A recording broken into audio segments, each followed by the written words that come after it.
बिस्मिल्लाहिर्रहमानिर्रहीम अस्सलाम वालेकुम। शाहज़ेब आम लड़कों से बहुत मुख्तलिफ था।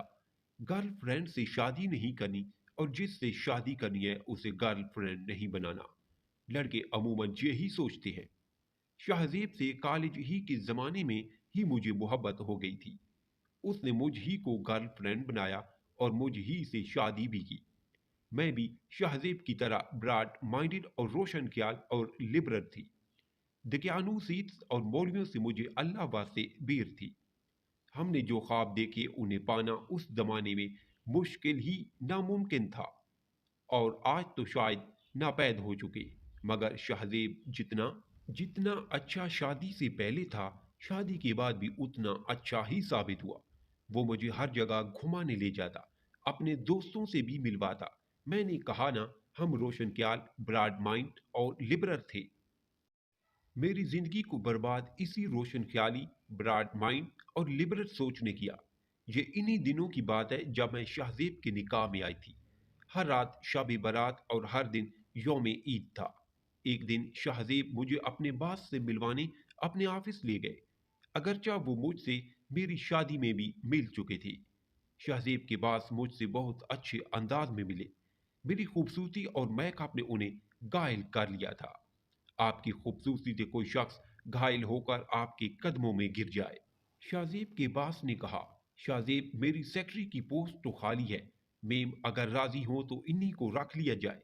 लेकिन मैंने माजरत कर ली। शाहजेब ने उन्हें घर आने की भी दावत दी, बल्कि यूं कहिए घर पर खाने की दावत दे डाली, जो शाहजेब के बास ने बाखुशी और रगबत कबूल कर ली। शाहजेब के पास जब घर आए तो उनकी निगाहों में मौजूदा पैगाम मुझे समझ आ रहा था।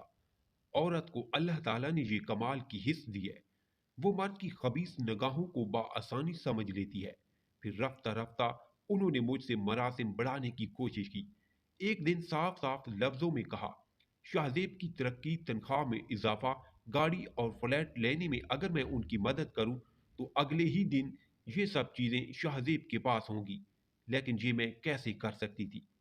मुझे उस दिन उस शख्स से बहुत घिन आई और मैंने साफ इनकार करके घर आ गई।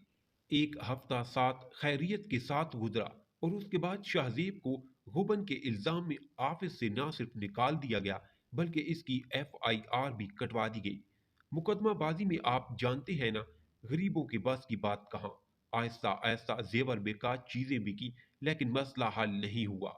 आखिर में बास ने फिर ऑफर की और शाहजेब की अम्मी शदीद ममता से मजबूर थी।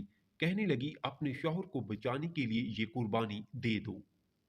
मैं सोचने लगी, क्या शौहरों की तरक्की के लिए दरवाजे कीमत असमत पर खुलेंगे? लिबरल इज्म की इस गलाजत ने मुझे ये करने पर मजबूर कर दिया।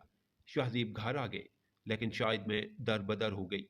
बॉस की फरमाइशों का सिलसिला रुका नहीं, बल्कि उनके दोस्तों तक तवील हो गया। और जब शाहजेब को ये सारी खबर हुई तो शाहजेब ने मुझे छोड़ दिया। कसूरवार कौन? शाहजेब, मैं या फिर बॉस? ए नबी, अपनी बीवियों और साहबजादियों और मुसलमानों की औरतों से फरमा दो कि अपनी चादरों का एक हिस्सा अपने मुंह पर डाले रहें। ये इससे नजदीक तर है कि उनकी पहचान हो तो सताई ना जाए, और अल्लाह बख्शने वाला मेहरबान है। मेरी प्यारी बहनों, मैंने अपने रब की बात को टाल दिया था। मैं सताई गई, और इस हद तक सताई गई कि जिंदगी एक रोग बन चुकी है। तुम ऐसा मत करना। यह पर्दा तुम्हारी हिफाजत का जामिन है। जब हिफाजत की शीट या जैकेट आप खुद उतार फेंक देगी तो फिर जख्म भी लगेगा और शायद मौत भी हो जाए। लिबरल इज्म और रोशन ख्याली की बीमारी बहुत आम हो चुकी है। खुदारा इसे मौलवी का मसला ना समझिए। ये आप खवातीन की हिफाजत और मबनी इस्लाम और पैगम्बर इस्लाम सल्लल्लाहु अलैहि वसल्लम का निज़ाम है। रब ताला अमल की तौफीक अता फरमाए। आमीन या रब्बुल आलमीन। अगर स्टोरी आपको पसंद आई है तो लाइक और कमेंट करें। चैनल पर न्यू है तो सब्सक्राइब जरूर करें।